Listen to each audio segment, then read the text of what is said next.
Yıllı.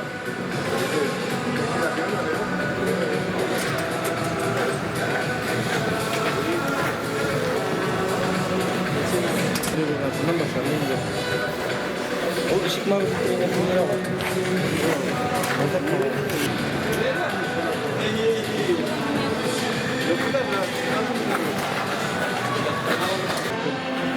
Kıldı.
Газетдинова Файзрахман, 6-ші үстел.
bizning yetakchilar arasında yarış var.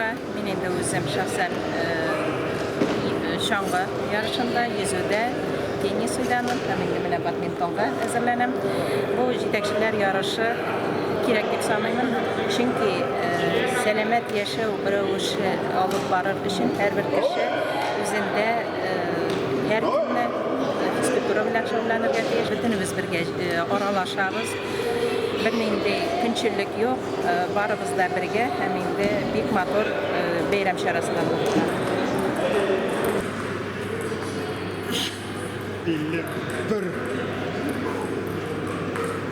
52 sene saçta mı?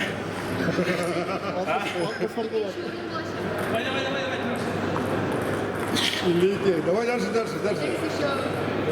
Men o'zim sportga yaqin kishi. Kunda sport bilan shug'ullanishga tirisham, chunki endi sport betida organizmni tonus tuta, har vaqt yuqori ko'tarinki kayf shig'anaga bo'lib turadi. Shunga ko'ra endi men narsa aytasim keladi, sport bilan shug'ullanishga kerak. Yetakchi kishiga berakdir, chunki endi yetakchi kishining emotsional tuturunqi bo'lishida kerak. Mana shu sport bilan shug'ullangan vaqtda kishining emotsional tuturunqiligi da bo'la, u pozitiv energiyalar bo'la, har vaqt tonusda bo'lib turadi.